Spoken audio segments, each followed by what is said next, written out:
Excellent. The hour being after 6:45 p.m., it's my high honor and privilege to call the December 12th, 2024 school committee meeting to order. Our first order of business is the Pledge of Allegiance. Please join me. I pledge allegiance to the flag of the United States of America and to the republic for which it stands, one nation, under God, indivisible, with liberty and justice for all. Excellent. We'll begin our agenda. We begin with our favorite part of the agenda, which is the recognitions. This week, we have before us the Walpole High School field hockey team that just won the state championship a few weeks ago. We told you to come back and see us last year, and here you are again. So I'd like to invite your coaches up maybe to introduce you, and then we'd love to hear from a few of you as well. So please come on up. We'll get everybody at the end, but just if you want to just kind of say a few words and then throw it to some of your students. So I apologize. We only have about half our kids here tonight, only because we just timed out with all winter sport practices, but we have a good group here. The one thing I can say about the girls this year as just unmatched completely as far as their tenacity goes. It really started in probably like the third or fourth game of the season with Bishop Fian, and that was the first thing that came to my mind when I walked off the field, and it just continued to grow throughout the entire season, all the way through the Andover game, which was the state final game, which I can honestly tell you in the first 2 minutes of the game, I knew we were going to win. They were so good, and I don't know if Andover really ever stood a chance, which was nice to see. But yeah, they had an excellent season, and that was it. Yeah. Excellent. Good. Thank you. You guys want to come up? Some of your friends like to come up and. You guys can walk along. Shake hands, Georgia. No, I mean, if you want to come up and talk first, please. Yes, please. I'll come up here. So we have two of our captains here tonight, Georgia and Sophia. I just want to say that I'm proud of everyone that's on this team for all their hard work, and I want to thank our coaches for believing in us and pushing us to get to this point. We also want to thank you guys for having us here tonight and recognizing us, so thank you. Thank you very much. But questions or comments from the committee? Dr. Goff. I just have to say, you all were so much fun to watch, and especially that championship game. I agree with you. After that first couple of minutes, we knew that you all had it. But it was just amazing to see the way you dominated and the way you played as a team. And just thank you. You're a wonderful role model. So it's great to see the back-to-back championships. So nice job. Excellent. Ms. Gayotsitz. I was going to say the same thing, that I was more worried at the Uxbridge game. I was sitting on the edge of my seat for that one, but Andover, I was like, we have this. This is great. I wasn't as nervous as I feel like last year. I was even more nervous. So this was great. You guys just dominated. It was wonderful. And thank you for your leadership, and it's a great program. Thank you. Mrs. Gallagher. I also just want to say how proud we are of what you've done, what you've accomplished, because there's a certain amount of luck to getting to a state title, but it never happens without a tremendous amount of hard work. And I think your hard work just overwhelmed any luck that was needed. So congratulations on that. This is your moment, like you're on TV right at the moment. And if you could talk to people about how important it is to be part of something when you're a high school student, like maybe your something is field hockey, maybe it's field hockey and a few other things, but why, when you look back on it, will this be like a super important component of your experience in Walpole? I think one thing is that this team was very, very bonded, and everyone on this team felt like real sisters, and how we say that the Porkers is a sister bond, this really felt like that.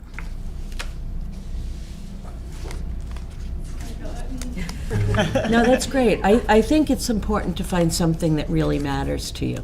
And, I think that if you have a team of people that support each other, it's pretty powerful. And I look at it with like kids coming in as ninth graders to just encourage them to be part of something. It doesn't have to be anything in particular, but I think it matters. So thanks. Further questions or comments? Mr. Green? So I'm a Porker dad. When Molly was goalie, never won a state title, but she was goalie years ago. And I'll tell the same anecdote I told before. When she was playing in the youth program, we were at the Walpole Mall. I think it was the Walpole Mall. And two of you, like varsity field hockey players, she was in the 7th or 8th grade, saw her, knew her name, stopped talking to her like she was a Porker, right? And that's why you are where you are right now. So keep it up. Yeah, we want to congratulate you and join with the community. It's you're part of a tremendous tradition. I see. Some of your coaches before you were tremendous players as well, and it was a great game. You played the entire game in their end, which that work comes in the years and months before that. But I think you guys are also great representatives for our community. We see you at Veterans Day and Memorial Day. We see you around volunteering. We know in order to be student athletes, you first have to be good students and maintain a high level of marks to be eligible to play. So your ability to do a number of things and excel athletically as well is a great thing. So we congratulate you on behalf of the whole community, and we will see you again next year, I hope. Yeah, so if we'd like to invite you all up for a picture if you like. And maybe, Jen, can you give their names? So this is their moment, so. Please. Congratulations. Congratulations. Senior captain, Sophia. Senior captain. Kendall's a junior. Congrats. She's part of the committee, right? Congrats. Jenna is a junior. Nice job. Chrissy is a Congratulations. Oh, Jen is a senior, sorry. Chrissy is a senior. Caitlin is a junior. Congrats, Jenna. Congrats. Emily and Emily, junior and junior. Nice work. Grace, a junior. Good job. Nadia, a junior. Ella is a sophomore. And then we have our coaches, Courtney, Sue, and Kimmy. Awesome. Excellent. Mary's going to take a picture now for you. That's Molly. Oh, she's good. Yeah. I saw your wife at the nail salon the other day.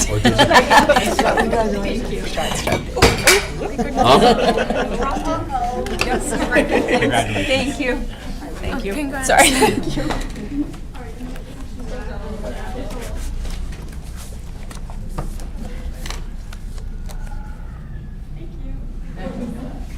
Thank you very much.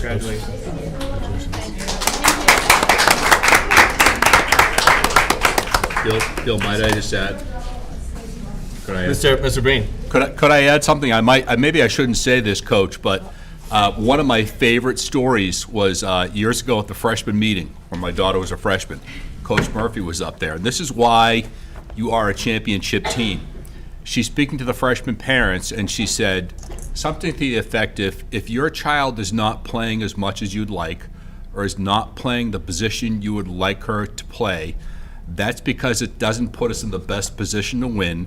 I don't want to hear from you. Right? And what's wrong with youth sports? It's parents, right? And she laid that marker down, and I said, this is going to be a glorious 4 years for my daughter. Well, thank you very much. We're very grateful to have you. We understand as student athletes you have a lot of other things on your plate. You're more than welcome to stay for the math update and some of the other things we have, but we totally understand if you have to skip out as well. So thank you very much.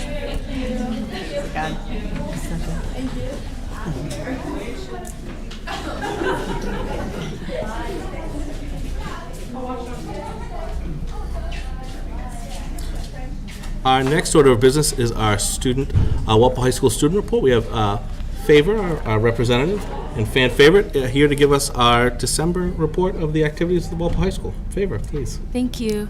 Good evening. My name is Favor, and it's really great to be back here tonight. We are just about halfway through term 2, and we are closing in on December break. And Walpole High has been very busy with various events and opportunities for students. Tonight there is a virtual information session for juniors and their families as they prepare to think about the college application process. And similarly, seniors have also been very busy working on their college applications and admissions process, as multiple scholarship opportunities have become available, including the Walpole Scholarship Foundation and the AFL-CIO Scholarship Awards Program.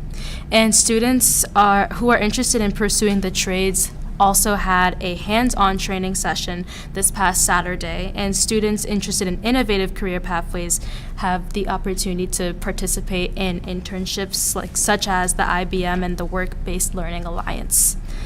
In sports, we have had officially made it through from fall to winter sports, and many fall teams had very successful seasons, as we just saw the field hockey team who secured a back-to-back Division I championship title. And now it's time for the winter sports, and I'm sure they'll produce a lot of great results as well. In terms of clubs, many have been busy with many different events. For example, the Drama Club hosted 3 successful shows of their musical Once Upon a Mattress this past weekend on Friday evening, Saturday afternoon, and Saturday evening. And they now will prepare for their spring play, and that will be taking place shortly. The speech and debate team has also had many students compete successfully at recent tournaments and is in the middle of a annual holiday gift card raffle basket fundraiser, and all of those proceeds will go towards the success of the team. The Robotics Club is also hosting a holiday popcorn fundraiser until the 23rd, which includes cookies, candies, and other snacks, which also will go towards the success of their team. And Tri-M will be hosting its annual Winter Coffee House tomorrow at 7 p.m. in the high school cafeteria, where Walpole community members will enjoy a relaxing night of music performed by students as well as concessions provided by the club. And all are welcome to attend. Additionally, the music department will be hosting its annual winter concert this Wednesday at 7 p.m. in the high school auditorium. The concert band, string orchestra, jazz band, and concert chorus will be featured, and all Walpole community members are invited to attend. Overall, Term 2 has been really busy as we count down the days towards December break, and I'm thankful for having me here again tonight, so thank you. Thank you very much. We're not at hours yet. We're still counting days to break, so that's good. Questions or comments for Favor? Jen? I just wanted to say that was an excellent report, and you're very well spoken, so thank you. Thank you. Very good. Great to see you. Very good to see you. Good to see you. Please feel free to hang on as long as you would like. Our next order of business is new business. We have a couple of out-of-state field trips. We have a field trip for Walpole High School varsity girls basketball team to Bedford, New Hampshire on January 5th, which also requires the vote of to waive the 30-day notice requirement. Right, and I believe Coach Ryan is here. Here, not Coach, okay, I was like, you're not Coach Wall, right? And that's, yes, on January 4th, yes. Yes. Hello, I'm Elizabeth Ryan. I coach with Dave Wall at Walpole High. So I'm here to represent the varsity team. So we're seeking permission to play an out-of-state game this year, as you mentioned. We're given the opportunity to play one of the best teams in New Hampshire. And we feel like it would be a great opportunity to challenge ourselves outside of our normal environment. The trip will take place, it will be a day trip on a Saturday. The bus ride's between about an hour and a half to 2 hours. We think it would be a great opportunity for the girls, a little team bonding, as well as an opportunity to push them outside their comfort zone and to continue to excel. So we would love the opportunity to do this and would be very thankful for your approval. Excellent. Sounds like a good idea. Questions or comments? Ms. Ryan. Mr. Breen. Motion to approve. Second. Motion by Mr. Breen, second by Mr. Gaotitz. All those in favor? Opposed? Abstained? 4-0-0. And could we just have a motion to waive the 30-day notice requirement? So moved. Second. Motion by Mr. Breen, second by Ms. Gaotitz. All those in favor? Opposed? Abstained? 4-0-0. Have fun in New Hampshire. Okay, thank you. Thank you. Good job. Good to see you. Thank you. Excellent. Moving on, we have another out-of-state field trip request for Walpole High School to France. It's definitely out of state. On July the 5th, 2025 through July the 21st. And Walpole High School teacher, McCluskey. Mr. McCluskey is here to Yes. give some Thank information. you and so answer much questions. for having me. Let's see. So good evening, and thank you for honoring my request to speak at this meeting. I am here this evening to request your permission to take Walpole High School students on a 17-day trip to France in July of 2025. I'm organizing this trip in conjunction with CAVILAM, a French government-sponsored center for language study in Vichy, France. And since its inception 80 years ago, CAVILAM has hosted student groups from around the world, including students from USC, the University of Notre Dame, Hofstra University, and Suffolk University. Given CAVILAM's record of successful international partnerships, I anticipate a trip that will have a profound impact on our students' language skills and on their global awareness. Our itinerary begins the evening of July 5th when we will fly from Boston to Paris. Once we arrive in France, we will travel first to Vichy, which is a small town about 2 hours from the airport. Once there, students will stay with host families and take language courses for 2 to 3 hours each morning on CAVILAM's campus. CAVILAM will also organize afternoon excursions to nearby destinations and offer our students a variety of cultural and outdoor activities to complement their language instruction. We will depart for Paris on July 18th, where we will tour the city's landmarks over the course of 4 days, and the trip will conclude with our return flight on July 21st. I am looking to chaperone anywhere from 12 to 20 students, and with your approval, we'll begin the process of informational meetings and registrations. The plan is for myself and my colleague, Zachary Okolevich, to accompany students during this trip in July of 2025. The benefits of this travel experience will last much longer than the students' high school years. Students will have the opportunity to put what they learn in the classroom here in Walpole to use in a real-world setting. Additionally, students will gain valuable cultural perspectives and impactful experiences that happen through travel abroad. Our hope is that they realize that their ability to communicate in the target language is a key which will unlock countless opportunities in the future and which will inspire them towards being global citizens. Thank you. Thank you very much. Questions or comments from the committee? Mrs. Gallivan. I just want to understand it a little better. It sounds like absolutely. a great opportunity.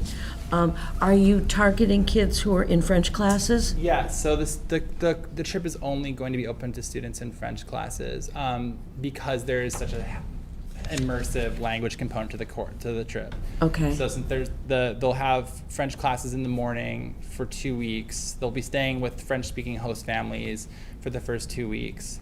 So they do need to be in French. I just wanted to be clear on it. No, absolutely. And I've never heard of this organization. Do you have a connection to, do you have experience with it, I guess would be the better way? That's a great question. So I first learned about CAVILAM when I became a member of the American Association of Teachers of French, who offered a summer scholarship every year for French teachers to go to Vichy and study at this university. Well, it's a university collaboration with the University of Clermont-Ferrand, which is a nearby town to Vichy. So I had heard about CAVILAM through my professional organization.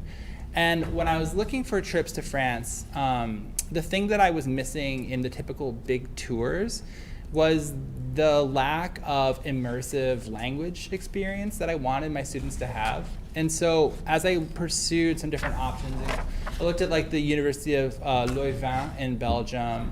There's another Belgium program called Wallonie International. I settled on CAVILAM because they had such a strong history of working with U.S. schools, mostly universities. Okay.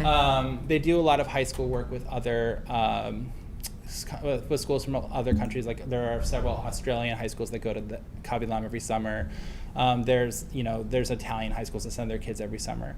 But I have not myself had any direct experience with them before. So, the vetting that I've done has all been through sort of research on my own, speaking to people at CAVILAM. They are affiliated with the French government's Alliance Française, so they have a pretty high level of accreditation within the French system.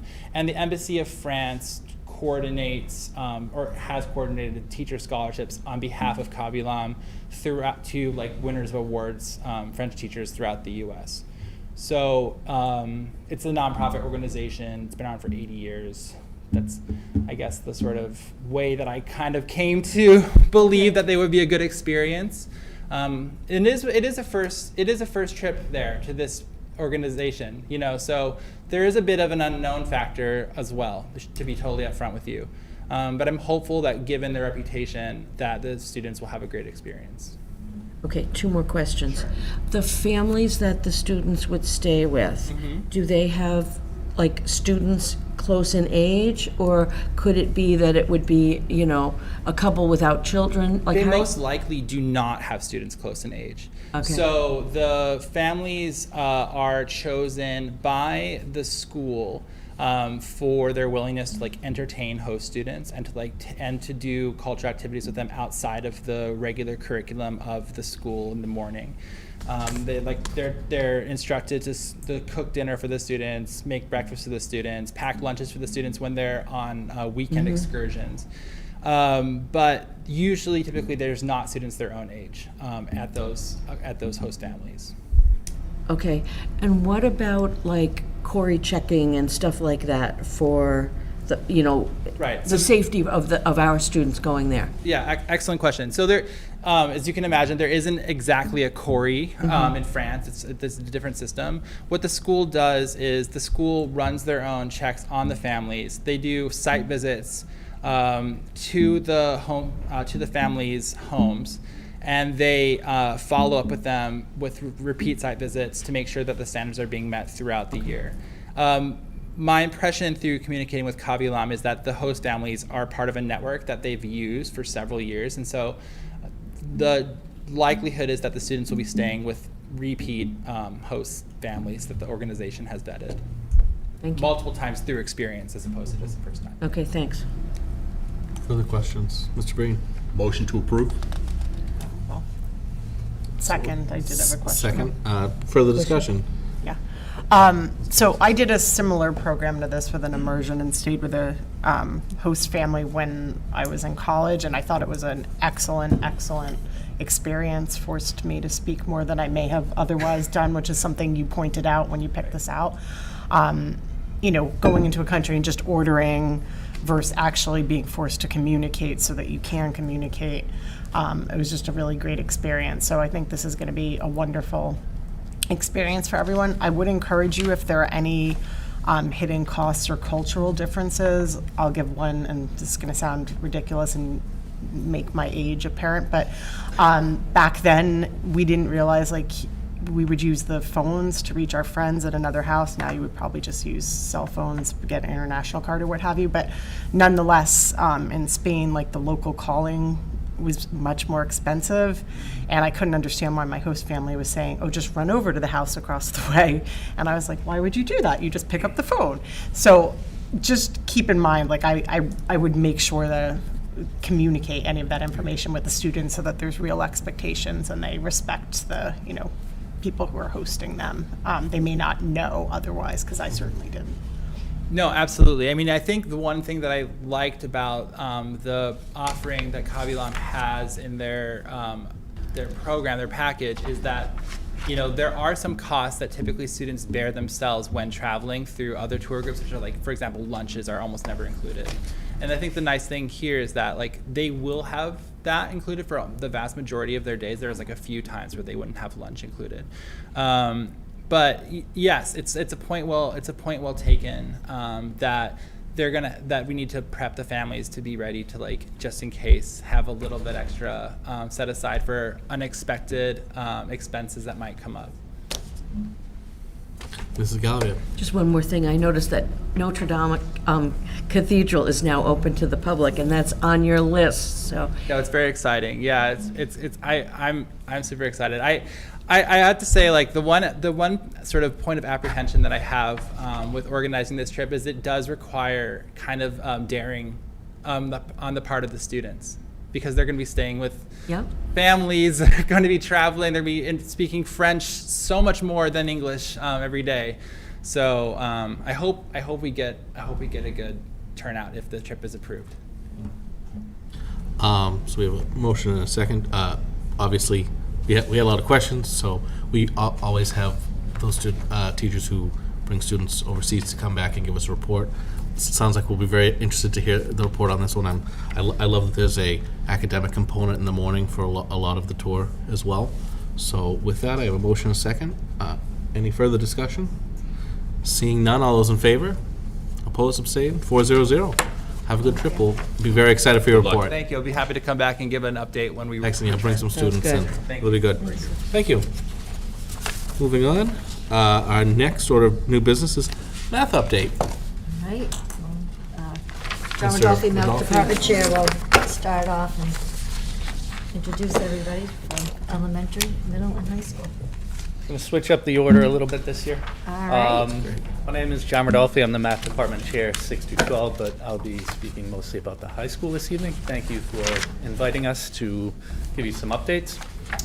Some of the topics I'll be covering are the SAT and PSAT scores, our MCAS results, common assessments, and how we're working with data, some intervention and supports for some of our at-risk students, and some really exciting stuff about the AP progress that we've had.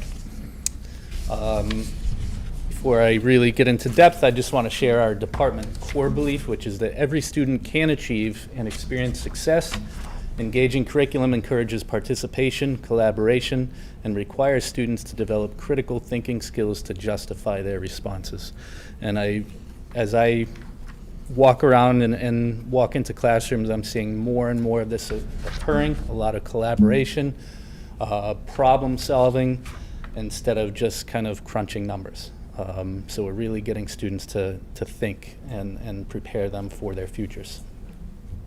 Some of the progress that we've had from the past year, we're really focused on our curriculum alignment and pacing to ensure that we are covering all standards. As we looked at some of the data, we're finding small things that we weren't covering to the extent that we wanted, and we've been really working hard to ensure that students get access to the entire curriculum in all their courses. And our data, as I will share over the next few minutes, demonstrates really incredible growth in student mastery and achievement, and I will explain some of the ways that we've been using data to inform our instruction. SAT and PSAT, essentially we have been the past couple years providing the PSATs to both 9 through 12 or 9 through 11 this past year. We just did 10 and 11 is the data up there. We are growing from last year. We're also well above the state and national averages, really impressive. Our skills lined up with the overall percentages. Geometry had the biggest spread. I believe that's due to two things. In grade 10, the students are really just starting to take geometry. They're only a couple months in. And for the juniors, the different levels of the courses in geometry in 10th grade, it varies the amount of trigonometry that they see and the depth of trigonometry, so I think that has a little impact. It's a little bit tricky to tell because I do want to make it clear that for some reason, when the College Board went to a digital administration for this, they pulled away the item analysis in instructional reports. So all I really get is in geometry we did this, in problem solving and data analysis we did this, and I am unable to look at a question to see specifically what we might have done really well with or what particular topic we might have struggled with. It's very general. It's frustrating, but we dig into that data in other places.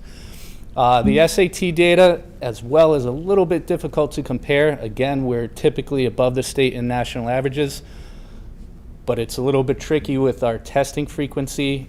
It's offered 7-8 times a year, and the quantity of testers, sometimes we're looking at only 19 or 27 seniors taking it, but in general they are performing well. It's, again, tricky to track who is taking it exactly when, and I don't want to start lumping students and all that kind of stuff.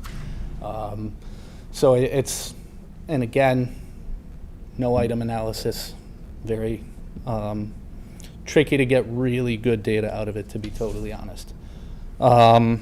This is just a quick graphic of how they look at our scores. Meets and exceeds means at or above grade level. Approaching is just about at grade level, and not yet approaching is not quite there.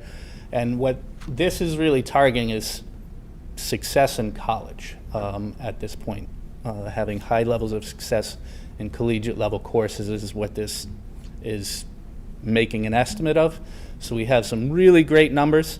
All our students are taking these tests, not just the students that are planning to go to four-year universities. So I think this data is really impressive, well above the state and national averages. And as I mentioned, our averages from last year also went up. So again, it's a significant marker of the growth that we've had in our school from last year as well. On MCAS, in 2021, we were 10% or more above the state average on 7 of the 42 questions.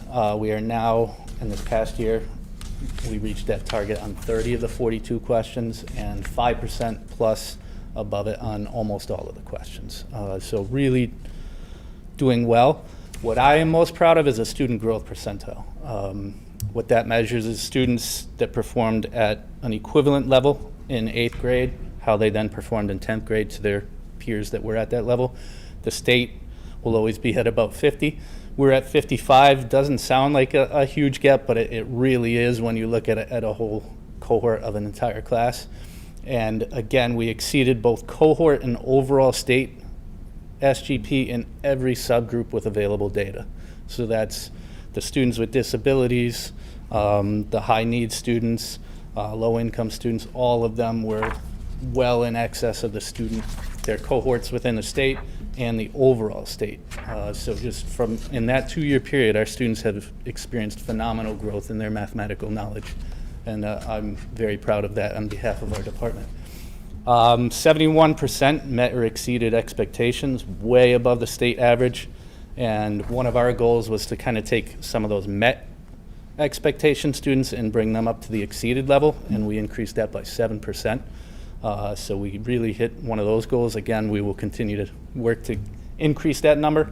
And we did have some 6% not meet expectations, but again, well below the state average of 13%. 2 things that we targeted from last year were statistics. We showed some improvement and continuing to make some adjustments in the curriculum. One thing that I saw this year, we were having some trouble with predicting values when we estimated linear functions based on scatter plots, and the teachers did a great job implementing some technology, and the students were really, I observed a couple of those lessons, and the connections the students were making was phenomenal. And typically one of the areas we struggle is circles, some high-level stuff with it, angle measures or arc length, stuff like that. The tricky part is the curriculum is a full year, and they do the MCAS a little bit before the end of the year, so we did make a decision to just say, hey, we're just going to own it. The students are seeing the content about the circles. It just happens to, with our scope and sequence, we decided that the sequence that we have makes sense. So we wanted to just leave it as is, and we, take a 2% below state average on one question. We survive with that. The students are learning the content by the end of the year, just not by May 10th or whenever they do take the exam. As far as data analysis, our targets are to access and analyze data while students are still in our classrooms. The MCAS is great data, the AP is great data, but the students aren't in our rooms anymore. So we really want to be supporting them while they are there, so we're continuing to make adjustments to our curriculum, and we're seeking to identify and provide support to the students who are struggling. This year we've been really focused on unit, and we started this process last year, unit and quarter common assessments. We're really refining our scoring rubrics at the high school to ensure that we are figuring out exactly what we want students to know and being very clear with them and collecting really good data about their levels of mastery. And we just are consistently refining and adjusting our curriculum, our pacing, our assessments to get as much depth and as much content to the students as they can manage. Students are using that common assessment data. I mentioned this last year. We're now in year 2 of this goal for all the teachers in the department.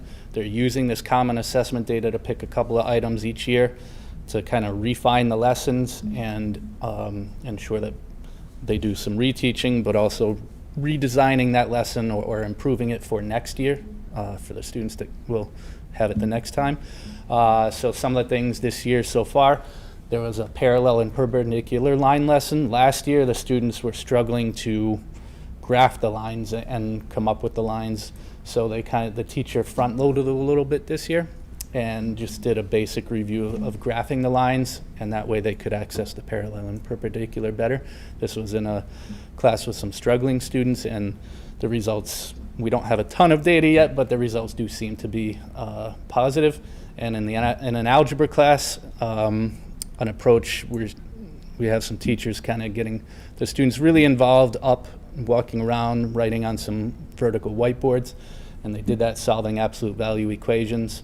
The lesson was adjusted to get them more involved and exploring rather than just fed the rules about absolute value equations. And we're seeing some positive results thus far, and I hope that next year I'll have some more concrete data. And again, just using formatives to make adjustments as needed. We're seeing formatives being given to students very frequently, even if it's just an activator or an exit ticket or a graded worksheet, and they're getting feedback consistently, because if students know where they're struggling, then they're able to recognize it and work towards improving. So the supports and interventions for our at-risk students. Again, we are consistently using that data. We encourage students to get extra help. Sometimes, if need be, we will mandate that they do it. We have the interventions during the study hall, which are voluntary or teacher assigned, and our Wednesday afternoon time is very well attended in the math hallway, as well as after school. We are using MCAS grades, and other data points to identify some of these at-risk students. It began with the students that retook the MCAS in November, and right now, I actually sent the communications out earlier today. We found a group. I worked to use these data points to find some sophomores that need some algebra review for the remainder of the year, to really help them for any tests they might take, but also they'll be taking Algebra 2 next year, so we really want to ensure that they are well prepared for that.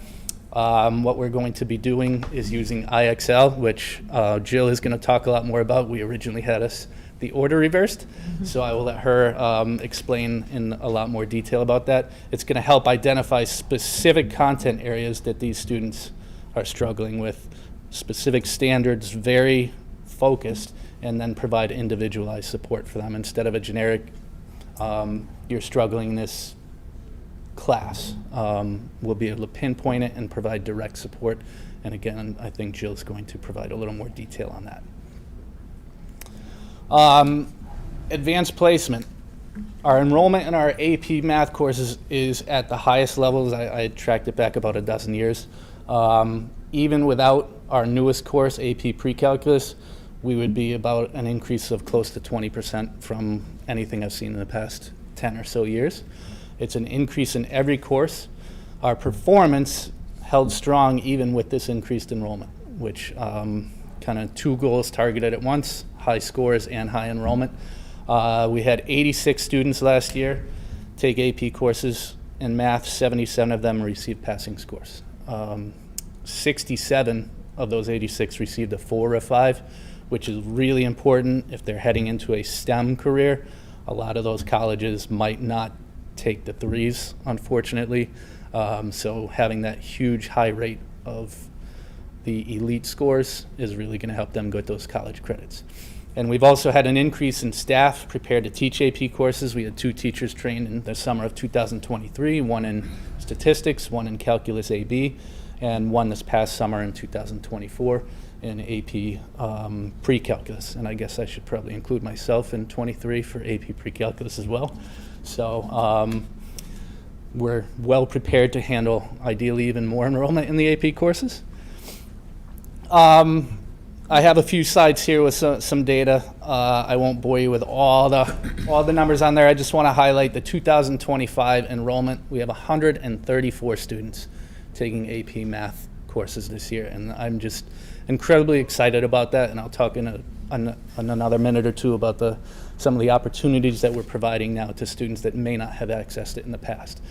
Even with that, we are well above the global average, and students scoring 3s or higher, passing the exam, and our averages remain well aligned or above the state, or the global, I should say. Just a quick picture of our AP Math course enrollment, just increasing across the board. Pre-calculus will continue to populate over the years. The average scores are staying high despite the enrollment. And percent 3 or better, again, well above the global averages. And this is one of the more impressive ones to me, just that total number of students scoring passing scores. And our goal this year is to put that number over 100. Guess I'll just have to stretch the vertical bar a little bit higher. Final thing I really want to talk about is our new AP course, AP Pre-Calculus. It's our first year offering the course. It's the second year that it exists. Our current enrollment is 25 students. Most of them took Algebra 2 CP1 last year. So this is where the difference is coming into play. Typically, our AP students are coming out of honors classes, and to have CP1 students taking AP Pre-Calculus, and it does look like most of them are having a lot of success this year, is just an amazing thing. Our objective at the start of this was to provide access to college-level coursework for more students. A couple of highlights: it is the first AP Mathematics course for all of these students. One of them is a junior, the other 24 are seniors. For 20 of them, it's the only STEM AP course they've taken at Walpole High School. And for 13 students, it is actually the only AP course that they've taken. So we have provided an opportunity to a number of students that they didn't previously have, and I'm just incredibly excited about that. I did poll the students recently, and in general, they stated they were challenged by the rigor, but they did feel it was appropriate for an AP course. They did recognize that the accelerated pacing was needed, but they found that aspect of it to be challenging. And I think that's potentially a good thing as they move on to future coursework next year and beyond. And the vast majority did respond positively about their decision to take the course. I had them rate it 1 to 5, and there were a ton of 4s and 5s, a couple lower scores that had a little bit of regrets. But for the vast majority of them, they were very excited and positive about their experience thus far. In conclusion, our data demonstrates significant growth and achievement all the way from our freshmen to our MCAS scores, our AP scores. Just students' efforts is really reflected in the passion and dedication of the teachers, is really reflected in the results that we've had. We're going to continue to support every student in reaching their potential as a mathematician and as a critical thinker and problem solver outside the realm of just pure math. And we're going to do that through thoughtful lessons that engage students, the use of data, aligning our curriculum. We've been doing some work really horizontally across levels, really trying to align our different levels of courses to ensure rigor in all levels, and also doing some vertical alignment, especially with grades 8 and 9. A lot of peer observations, PLCs, curriculum meetings, and we are currently doing PD on differentiated instruction, and there's a school that we're going to go visit that's kind of gone through some changes, and we want to see how it's going down there. We've heard some positive things from them, and we want to kind of see what works for some of these other schools and provide even better opportunities for our students. That's what I have. I did want to share a student perspective with you, or I'm not going to share it. I'm going to let her share it. So I'm going to introduce Nora Broderick, who is taking the AP Pre-Calculus course. Welcome. Thank you. Hi, I'm Nora Broderick. I'm a senior at Walpole High School, and I'm currently taking the AP Pre-Calculus course. I wanted to share my thoughts on why I think that this course is worth taking. Honestly, at first, adjusting to the rigor and the pace of the AP Pre-Calculus course was pretty tough for me. My test scores were not where I wanted them to be at the beginning of the year. I came from a CP1 math class to an AP course, and it was a big leap for me, and it took time to get used to the advanced concepts and faster pace.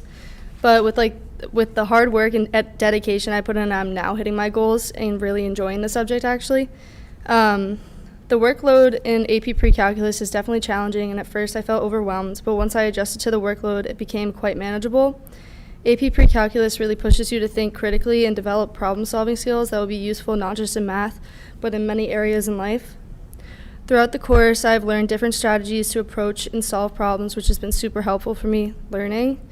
It's designed to keep you engaged and constantly learning, even though it is fast. Sometimes I used to struggle to keep up, but I started to get more comfortable with the curriculum, and it's really rewarding when you grasp new concepts and see your progress. Based on my experience, I would highly recommend AP Pre-Calculus to students in the grades below me who are willing to put in hard work and time. It not only prepares you for the future math courses, but also strengthens your analytical skills and boosts your confidence in tackling complex problems. Taking AP Pre-Calculus is a decision I don't regret at all and has definitely benefited my academic journey and beyond. Thank you very much. I can feel my face red. You're doing fine. You're doing very well. I don't know the last time we had someone come in for math as a student to share, so it's wonderful to have you. Questions or comments from the committee? Mrs. Gallivan. Yeah, I would just say, also, I don't know whether you had good public speaking skills before this math class happened, but you just did a great job selling it. And I think it's meaningful coming from a peer. So, you're on TV, we can use your little clip for kids who might be sort of on the fence about, if is it a good idea or not. I think that they'll listen to teachers up to a certain point, but what you just did is helpful, so thank you. Thank you. Mr. Breen. Thought you were a new teacher sitting there. Maybe someday. Yeah, maybe. We'll see. Further questions?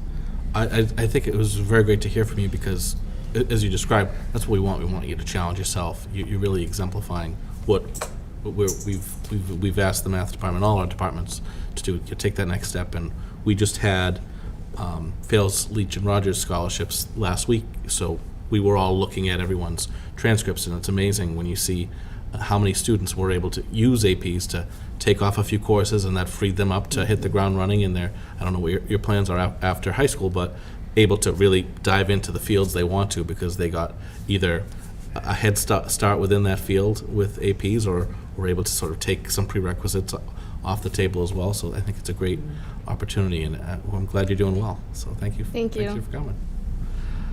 Excellent. Mrs. Gallivan. She's a former math teacher, so. Well, current. Yeah. No, I just wanted to say to Mr. Rodolphe that your results are fantastic. And, I know it's come from an awful lot of hard work. And, I've felt for a long time that we've started the foundation so strong with the elementary and the middle school, and it's just fantastic to see how it's coming together for high school students, too. So I think that the people sitting behind you who are about to speak to us are part of the success because they built a good foundation. But congratulations, it's a great job. It's a fantastic department, and they work very hard. Yeah. Yes.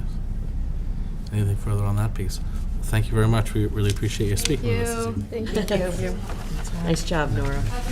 You two take care.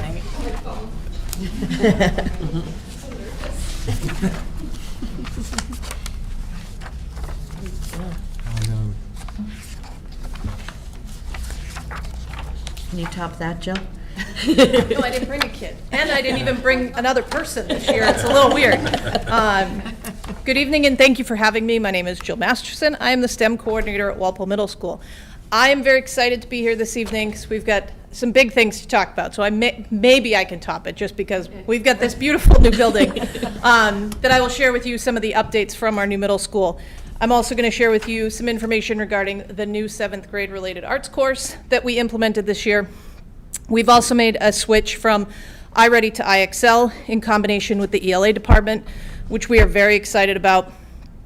We are working on some significant student support opportunities to help us respond to our student needs. And finally, I will share some of the positives that have come from the increased collaboration opportunities that have come from having the full middle school staff in one building. The learning spaces in the new middle school really do provide great opportunities for students and for teachers. With state-of-the-art technology, teachers are able to utilize multiple spaces to deliver instruction effectively. If you look in the bottom right corner up there, that particular classroom is utilizing 2 different digitally run screens as students enter the room. One of the screens details the objective, the agenda, the homework that students need as they enter the room to know what to expect. The other one provides their seating arrangements because this particular teacher changes seats every class. every day for her particular classes. So that's all the information that they need to come in and get themselves settled so that she can start the class effectively. You will also notice that we have flexible seating opportunities for students within the classrooms, those nice orange wobble stools that those students are sitting on. We also have the opportunity for students to work vertically when collaborating with peers, providing them just a better opportunity to see each other's thinking as they are working. And the spaces are also large enough to provide our teachers with various options for seating arrangements depending on the needs of their students. One of the biggest changes in middle school math this year was the addition of Is It Math, which is a 7th grade related arts course created using the research of Peter Lillehall's Building Thinking Classrooms. Our mindset when building this class was that we wanted it to be different from a traditional math class. Students have 2 math classes in 6th grade, and even though the design of the Connections course separates it from a more traditional class, it is still standards driven. We wanted this course to be more about problem solving, pattern recognition, reasoning, and perseverance. The class is driven by collaboration opportunities, non-curricular tasks that are not tied to specific standards, and building problem-solving skills. So you can see there's a lot of collaboration going on in those classrooms. One of our teachers actually teaches out of one of the technology classrooms, which is a really great space for collaboration. The other classes take place in math classrooms, which are set up for that as well. After observing many teachers struggle to engage students in deep thinking and problem solving, and after observing hundreds of students engaged in a lot of behavior that didn't include thinking or learning, Dr. Peter Lillehall set out to find the answer to a simple question: how can we get more students to think and to think longer? From his research came 14 specific teaching practices that go against the norm that have been proven to enhance thinking. Not only do the 14 practices enhance thinking, they also enhance collaboration, perseverance, risk-taking, and more. These practices have also been shown to improve access and equity to student autonomy and ownership of learning. While we do not incorporate all 14 norms in our new math class, the use of even a few of the practices has been shown to have a profound impact on the learning experiences for students. So some of the ones that we really have focused on really are the types of tasks that we use, forming collaborative groups, where students are working, when, where, and how tasks are given, and how we use hints and extensions, really thinking about what level of support we provide students so that we're not hindering their ability to persevere through those problems. I really like this quote from Dr. Lillehall: "Thinking is a necessary precursor to learning, and if students are not thinking, they are not learning." So one of the practices we adopted with this class focused on the use of tasks, particularly non-curricular tasks, because as I mentioned, this class is not driven by specific standards. It is really meant to be about thinking mathematically. These are a few examples of the type of tasks that students have seen this semester in this class. Mathler at the bottom there is a tool that's often used as a warm-up, just an opportunity for students to start thinking the moment they walk in the room about math. Some of these tasks happen over one class period, while other tasks may take 2 or even 3 classes for groups to work through the solution. Students engage in collaborative groups, and they are expected to go through a process of trying, adjusting, retrying, and learning as they go. Teachers provide some guidance along the way, but ultimately that happens through answering questions that guide their thinking as opposed to providing answers. With many of the tasks, students are asked to complete a reflection. This provides students an independent opportunity to show their understanding, but also provides opportunity for them to extend their thinking. In both examples here, the 5th question on the page gets students to take their thinking further. One with an alternative question to connect to the reasoning involved within the problem, and the other with a question about a common incorrect solution that often comes from the original problem. With both these tasks, students may need skills they have learned through their traditional math classes, but there are often many entry points for them to be able to access the learning that's happening with these problems. And it leads to great discussions within groups where students may find themselves trying something they didn't think of because of what they learned from a peer. These are 2 work samples from 2 students who are actually both on-level math students, which I thought was really great because sometimes that is where we see some of the resistance, and done 2 completely different ways. One with a very lengthy, very thoughtful written response to explain their thinking. The other one driven more by diagrams. Both types of responses are encouraged within this class, but it really shows the level of thought and care and effort that students are putting into these problems. Because again, there's kind of, risk, but the right kind of risk. They're not risking, a bad grade. They're not risking, that not knowing enough for that test that's coming. It's really about the learning process and the problem-solving skills that come from these tasks.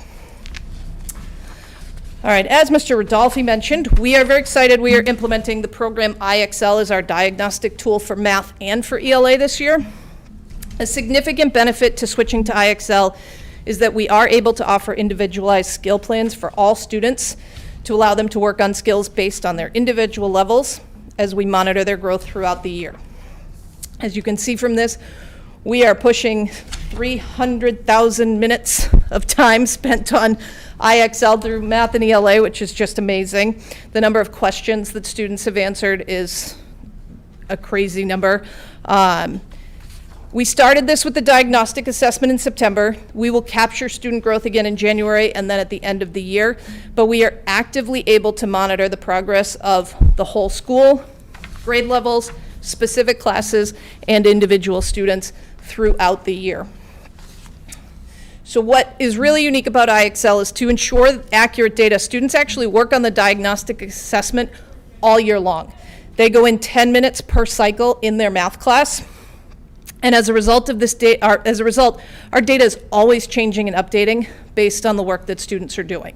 So this graph shows where our students were in September based on the diagnostic they took in terms of how many were above grade level, on grade level, below, and far below. And this was a snapshot that I actually captured yesterday, updated as recently as that, that shows we have 332 students who are actively updating their data currently, so they're not pinpointed specifically as to where their levels are right now because they are in the process of being essentially reassessed by IXL. When students enter the arena, which is the language they hear in math class, they are allowing IXL to reassess their ability levels. Ideally with the work they're doing both in school and at home, we should see student scores progressively increasing throughout the year. This slide is an example of an 8th grade student's progress this year. He initially scored a 730 in September when he completed the original diagnostic. And this graph shows that he has made steady growth since then as he's entered the arena and had a new score calculated.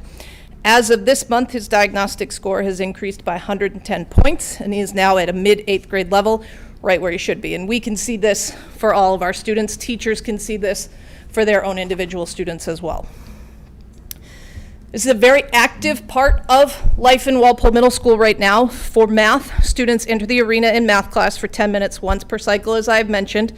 In addition, they work on their personal skill recommendations, which is the chart you see up there, in X block on day 3. So students see that screen when they log into IXL, and they have the ability to choose what skills they are working on. They also have an expectation to work on IXL at home by earning proficiency, which is a score of 80 on 2 skills per week, or spending a minimum of 30 minutes working on skills. Depending on each individual student, some skills may take more time or may be more challenging, and teachers can manually assign certain skills to students as needed.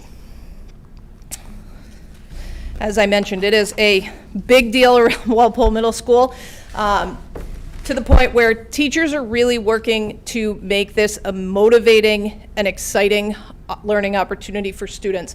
It is something they are doing a lot between math and ELA, and we want to make sure that we maintain that motivation for them. So we've had some friendly competitions happening within teams and by grade level. Teachers celebrate students and whole classes with certificates, and there are even some banners and trophies bouncing around as well. We even have plans to recognize some teachers with certificates at our IXL PD tomorrow because they deserve to be celebrated with this as well. So you can see the board on the left there is a teacher who it's Mrs. Beauvais' students are recognized specifically on that board, so it's about what her classes are achieving. We have an invitation from the green team to the other 7th grade teams to compete in a grade level competition, which resulted in the orange wing hanging that beautiful banner in their hallway right now.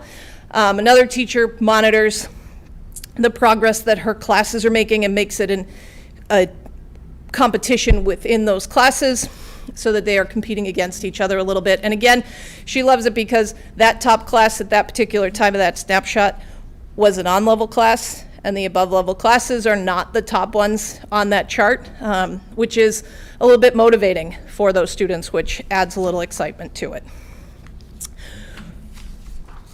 We are very lucky to not only have special ed staff who are able to support our math classrooms, but we also have Title I and a math interventionist who are pushing into math classrooms as well.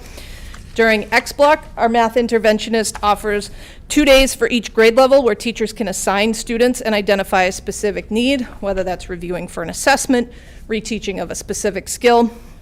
And each team is also offering WIN blocks, which stands for What I Need, during extensions, which provides team-based small group support.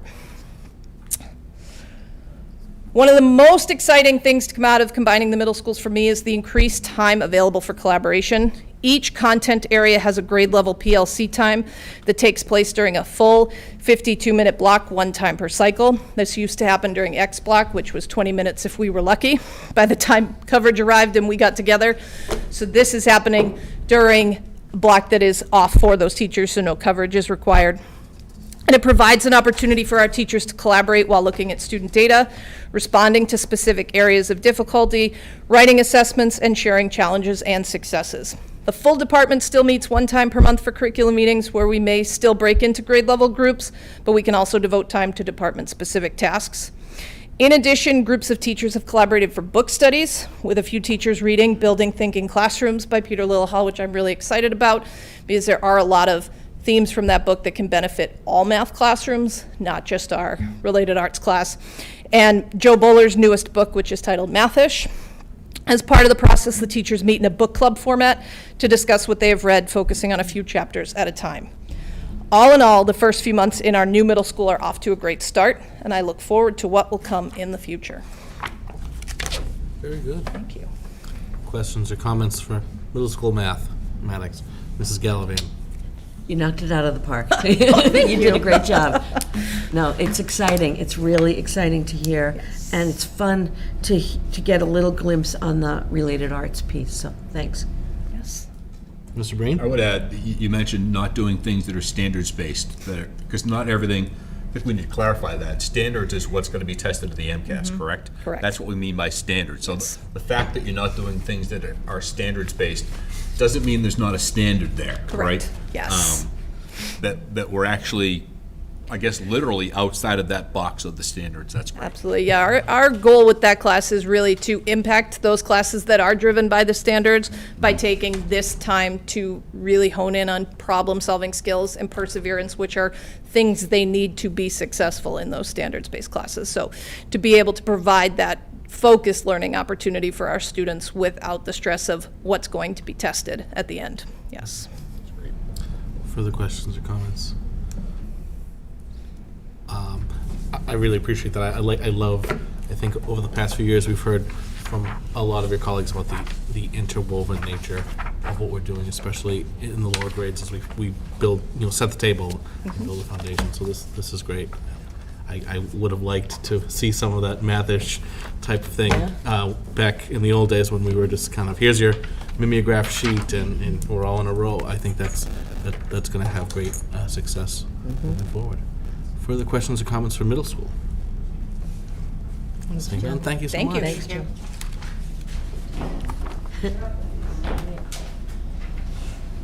Jen.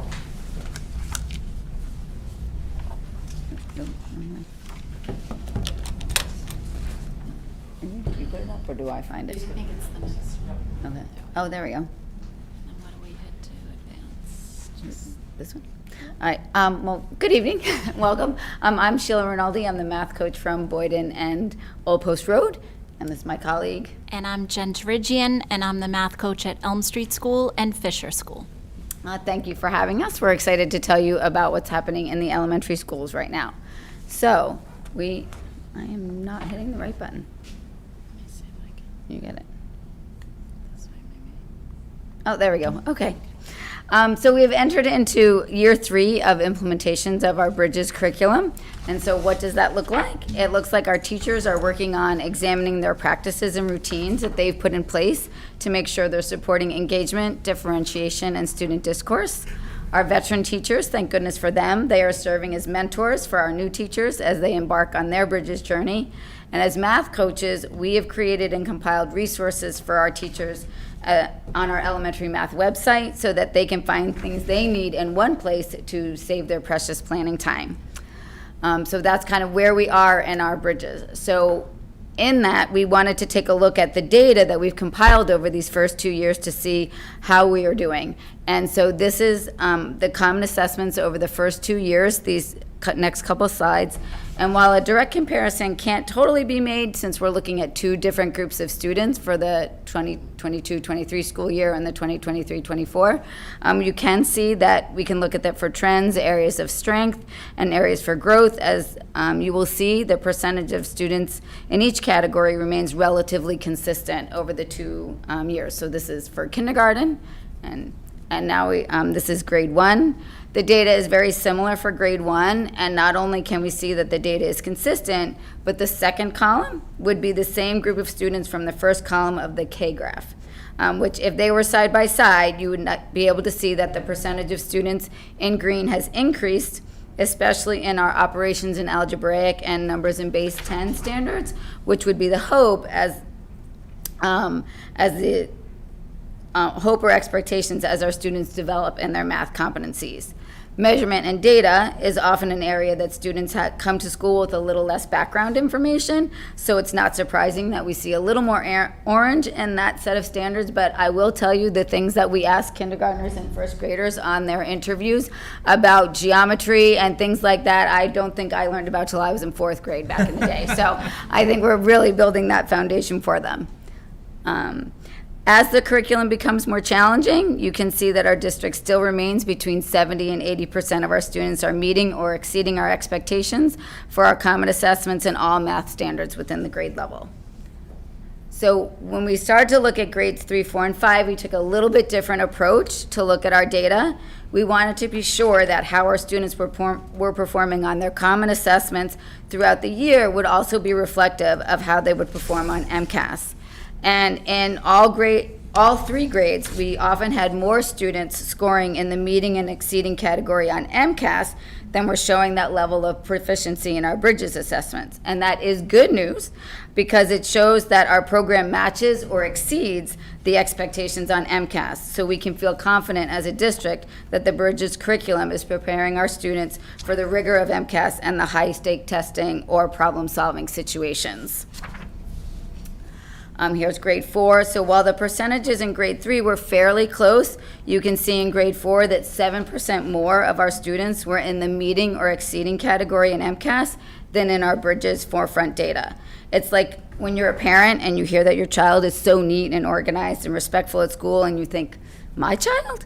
And you realize that you are doing your job. They may not always perform the best at home when they're comfortable, but they know how to rise to the occasion when they are representing their family or their school. So we're really proud of them. And in grade 5, you can see that the results were similar. The meeting and exceeding scores are higher than on MCAS than they are in Bridges. So I think we really can be confident in our Bridges curriculum right now. To switch gears a little bit, no matter how well the majority of our students are doing, we are always searching for ways for all of our students to reach their full potential. And as we reflected on our first 2 years of Bridges, one area of concern was the length of time our students with math goals needed to complete assessments. They were losing out on valuable instructional time because of the length of the assessments. So with Dr. Hans' blessing, a team consisting of myself, Jamie Milnamo, our OPR DLC and former math coach from another district, and 2 of our MSNs worked on a summer R&D to modify our unit assessments and number corner assessments in grades 3 through 5. The goal was to provide an assessment that kept the rigor and challenge our students needed, but also did not take multiple class periods so instructional time could be maximized.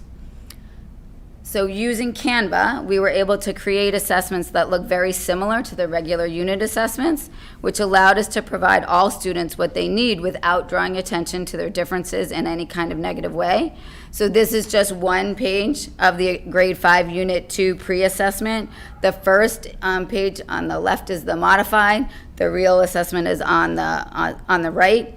But it really allows us to have independence, success, and equity for all students. So it's really easy. We can download the actual assessment right into Canva and then edit it, and then the kids don't even know that they're like taking something different than anybody else, but it's been really successful.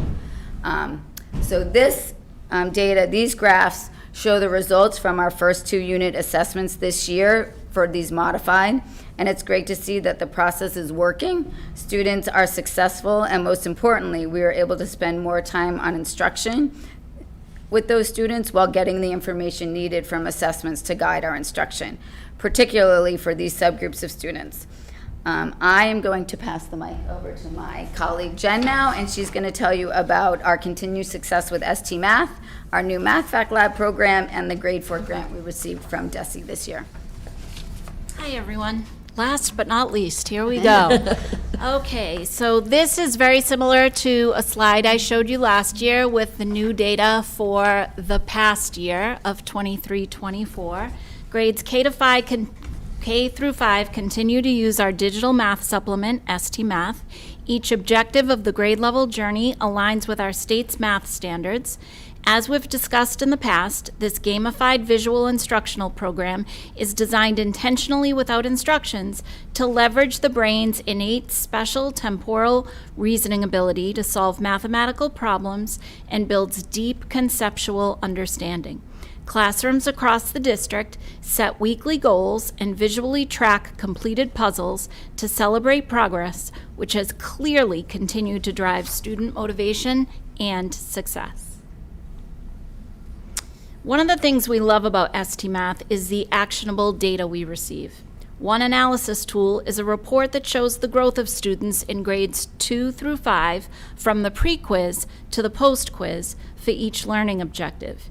In our end of May report for the 23-24 school year, the average pre-quiz score was about 58%, and the average post-quiz score was almost 76%. The associated average effect size is 61/100ths. ST Math has shared this video to explain effect size. What is effect size? Simply put, effect size is a way of describing in a normalized way the magnitude of the difference between two groups.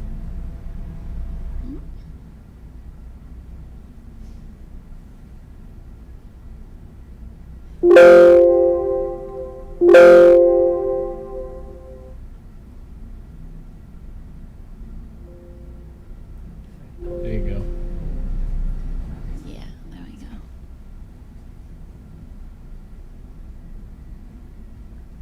Thank you. What is effect size? Simply put, effect size is a way of describing in a normalized way the magnitude of the difference between two groups. Why is effect size important? Effect size is a way to use the same measuring stick to show the importance of a difference between one group and another. For example, picture 2 cypress trees that are 2 feet in diameter.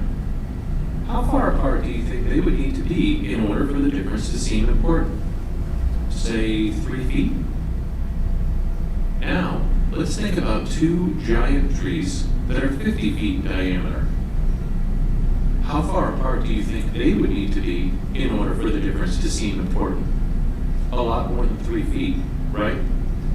In much the same way, when we're looking at data, we have to take into account the spread of data samples when comparing one to another. That's what effect size does. So what's a good effect size? In general, effect sizes are categorized as small when they are less than 0.2, medium when they are less than 0.5, or large if they are greater than 0.5. The U.S. government's What Works Clearinghouse designates that an effect size of 0.25 or greater for instructional software is considered to be substantively important. So what is ST Math's effect size? Independent education research firm WestEd recently conducted a study of 3rd to 5th graders in more than 450 schools in 16 states across the country. In the 14 states with schools that consistently implemented ST Math, the average effect size for math proficiency was 0.36, well above what is considered substantively important. Not only were those results well into the median range, but they were also deemed highly statistically significant. To learn more about the ST Math program and our methodology, visit stmath.com. What is effect size? Simply put, We know what effect size is now. So to recap, the What Works Clearinghouse designates that an effect size of 0.25 or greater for instructional software is considered to be substantively important. For the 23-24 school year, Walpole's ST Math average effect size was a whopping 0.61.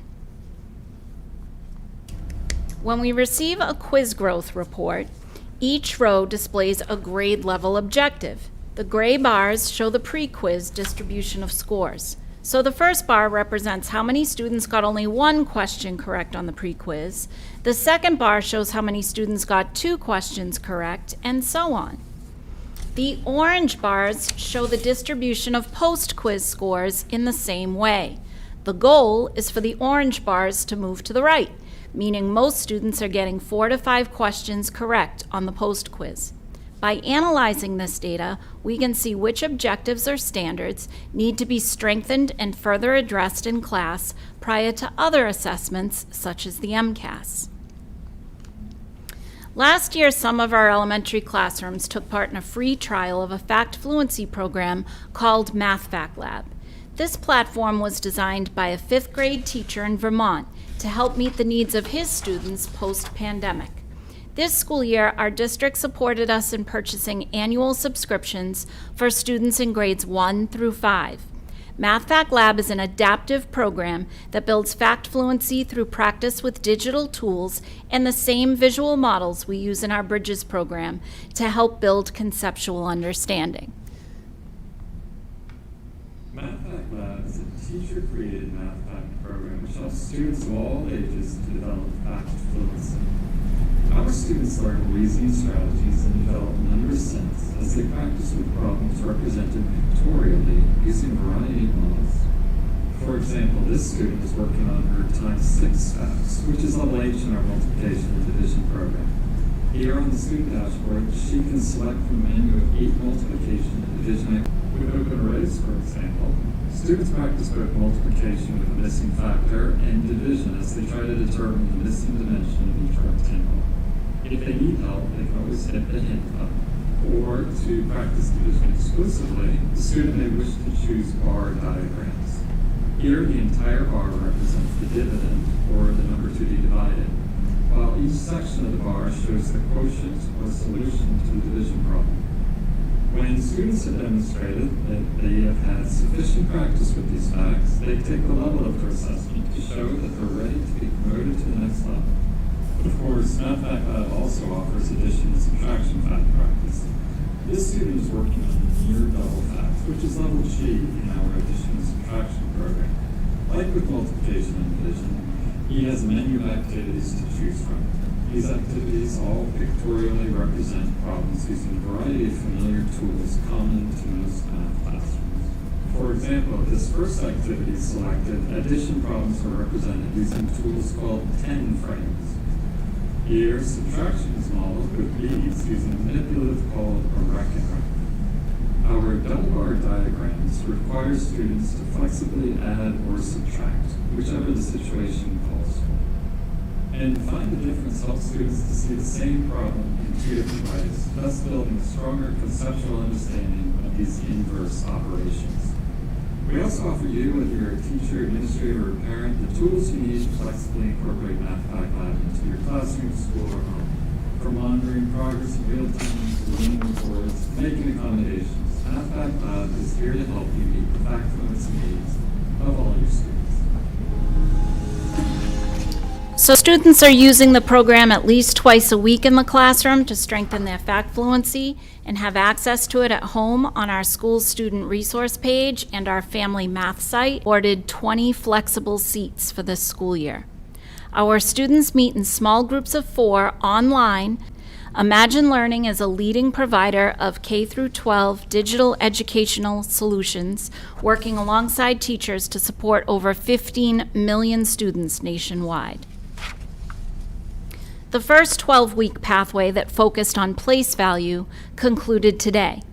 Each 12-week cycle of math intervention focuses on strengthening math proficiency on high-priority 4th grade standards with repeated and targeted practice of foundational skills, providing scaffolded instruction in math facts, computation, problem solving, and real-world applications.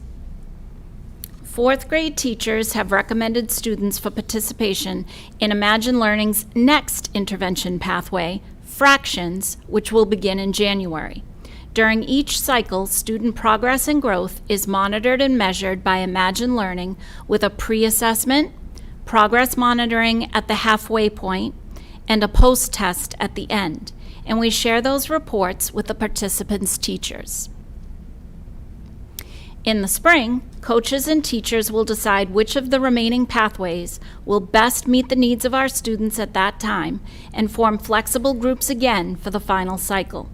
We are grateful that DESE offered us the opportunity to take part in this program this school year, and we are hopeful that this math intervention will make a direct impact on student learning outcomes.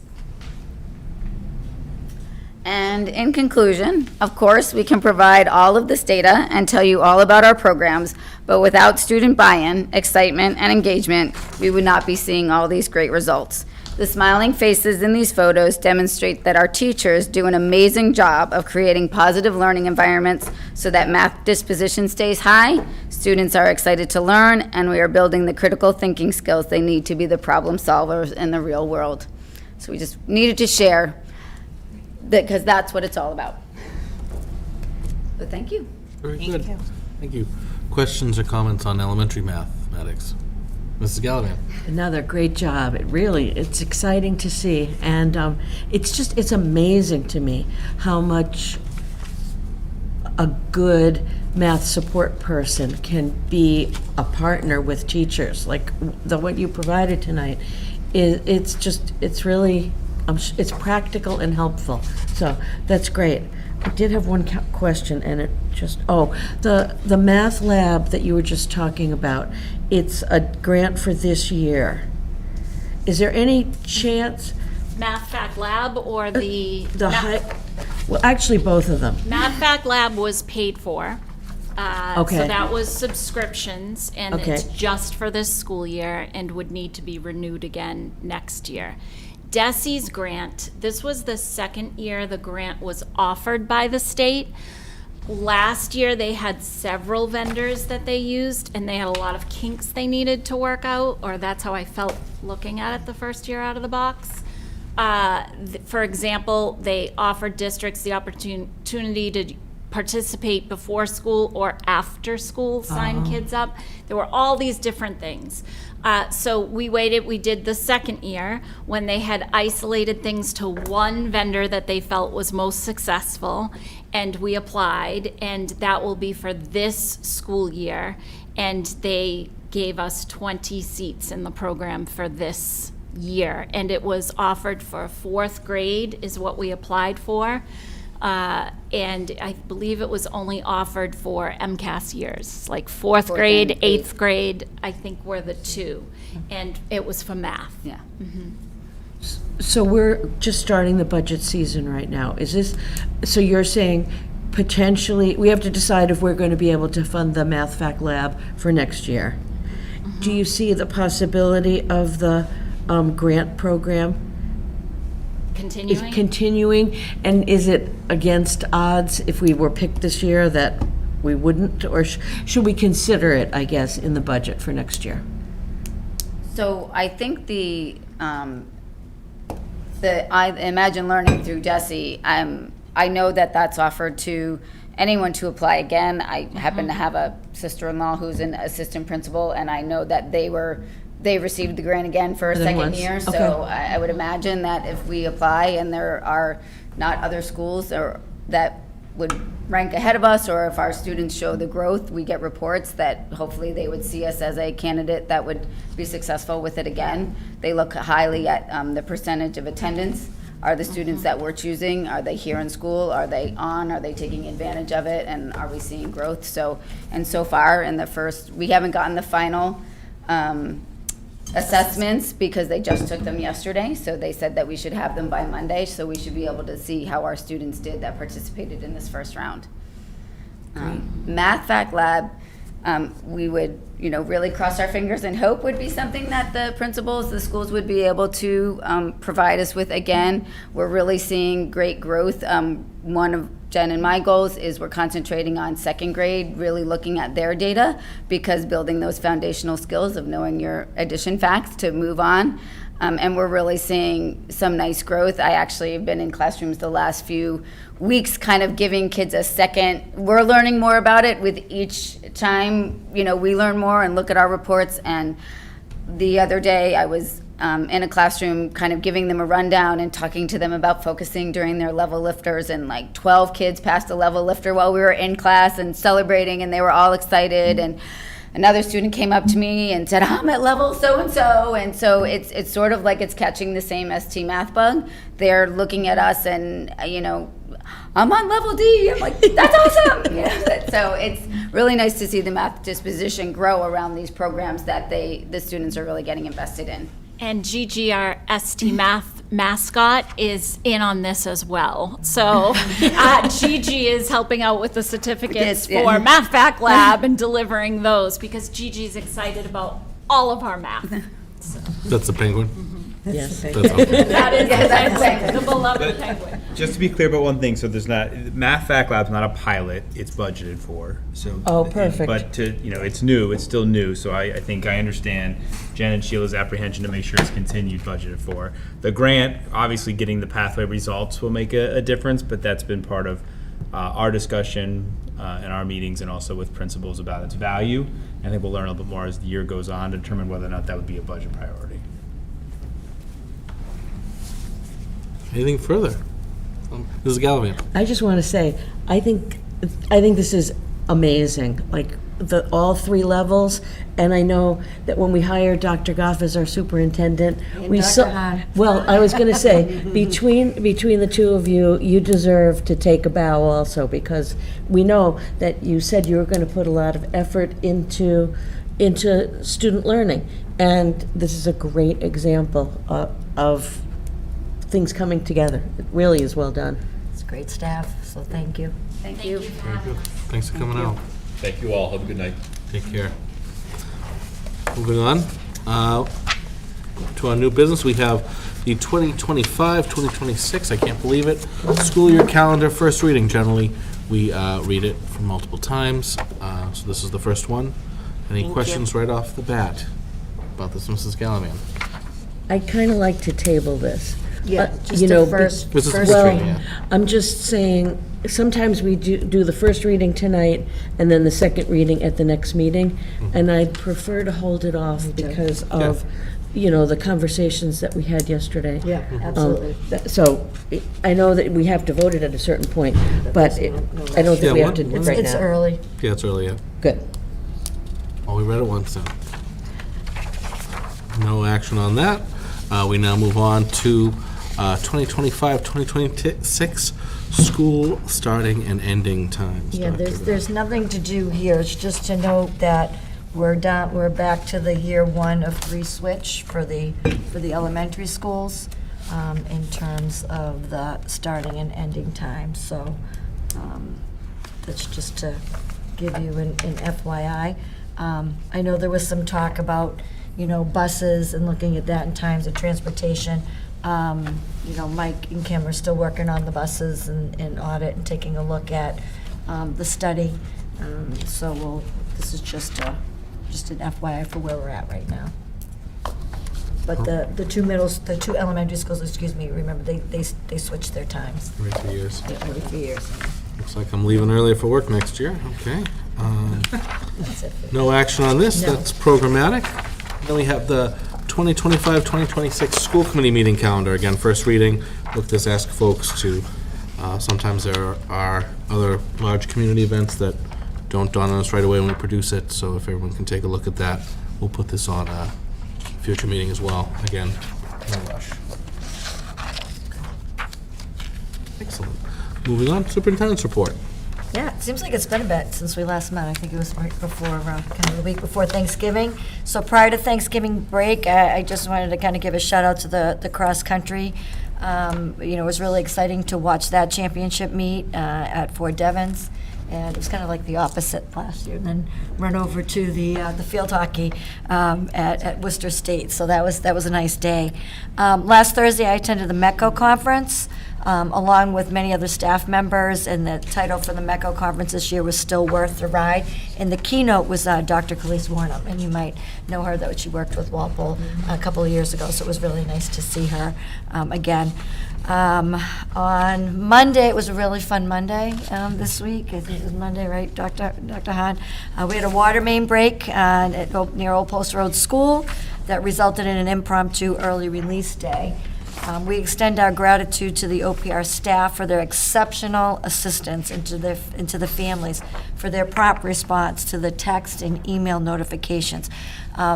If you may not know this, coordinating an unexpected early dismissal, especially at an elementary school, is no small feat. I think we got the call, Dr. Hahn, probably a little before 10 o'clock. Yeah. And by noon, we successfully contacted every single child's parent or caregiver, ensuring a smooth and safe transition home. So that was great, so thank you to everybody for that. The Fales, Leach, Rogers, and Kunde Scholarship meeting was held Monday night. We awarded $117,500 worth of scholarships, and those who received a scholarship will receive a letter from me. And that's in the mail. And thank you to the school committee and Principal Ambush for participating in this process. It's really a nice evening to award some money. The Walpole Scholarship Foundation, the 2025 application is open. Those applications are due by February 1st. Those are on the Walpole High School website. I'll also send something home in my notes tomorrow. So there'll be a link to that. On Tuesday, that was Monday, that was a full day, Tuesday of this week, the Walpole 300th Committee concluded with a year-long 300th anniversary celebration with a special event at Walpole Middle School, thanks to Bill Buckley, a time capsule containing various commemorative 2024 items.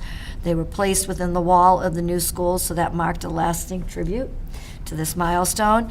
And additionally, we had some contents at the town hall from the old time capsule, 1974, were on display, so that offered a glimpse into the history of the town. So that was a really nice night. I know you were there, Jen, and you brought some items too, so thank you.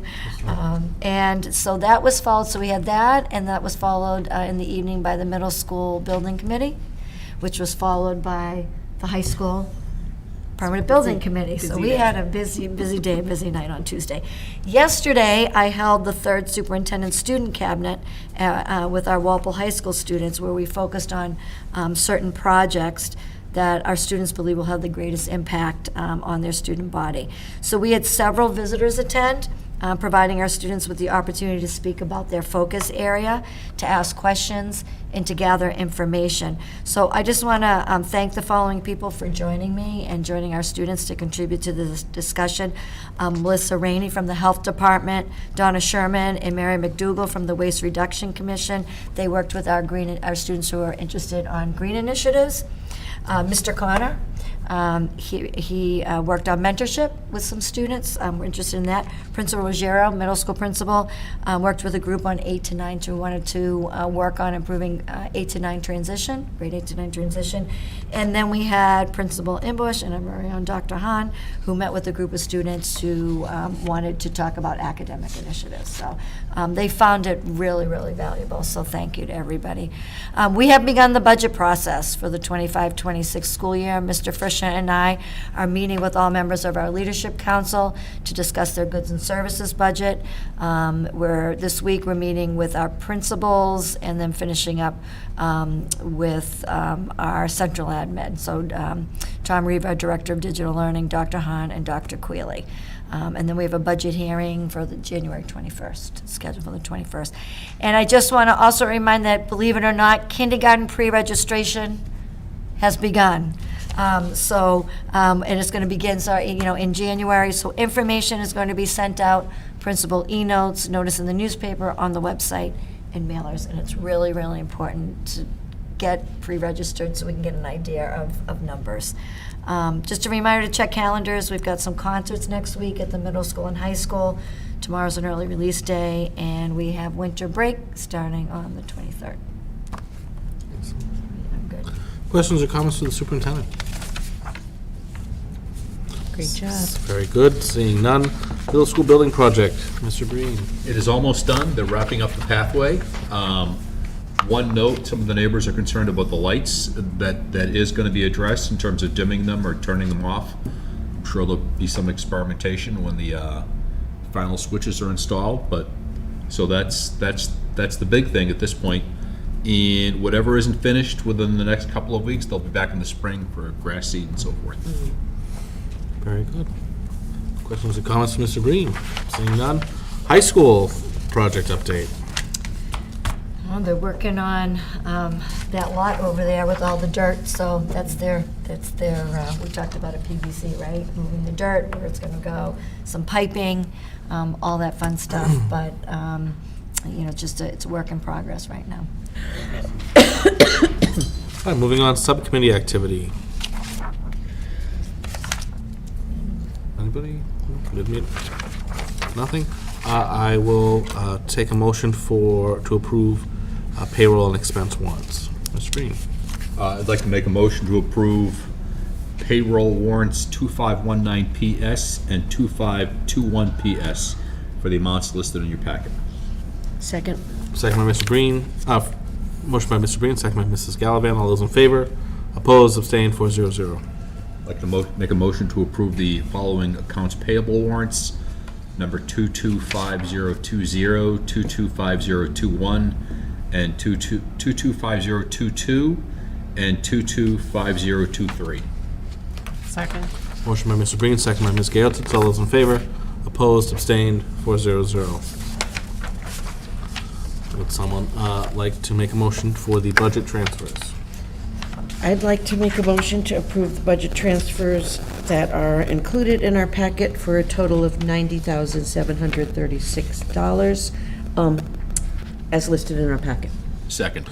Motion by Mrs. Gallivan, second by Mr. Breen. All those in favor? Opposed? Abstained? 400. Would someone like to take the gifts? I will. I'd like to make a motion to approve the following donations. I'll just do them all. To Boyden Elementary School from the John D. Langley Foundation in the amount of $200. And to Fisher, Boyden, and Walpole Middle School from Bay State Textiles in the amount of $161.40. Second. Motion by Mrs. Breen, second by Mrs. Gallivan. All those in favor? Opposed? Abstained? 400. Someone like to make a motion for the approval of minutes? I'd make a motion to approve the meeting minutes from the November 14th school committee meeting. Second. Motion by Mrs. Gallivan, second by Mr. Breen. All those in favor? Opposed? Abstained? 400. And I'd like to make a motion to approve the December 5th school committee meeting. It wasn't with the leadership council, so we'll just amend that part of the minutes. Was the budget workshop for the school committee. Second. Motion by Mrs. Gallivan, second by Mr. Breen. All those in favor? Opposed? Abstained? 400. I'd like to make a motion to adjourn. Second. Motion by Mr. Breen, second by Ms. Gaeltitz. All those in favor? Opposed? Abstained? 400. Thank you very much. Have a very good holiday.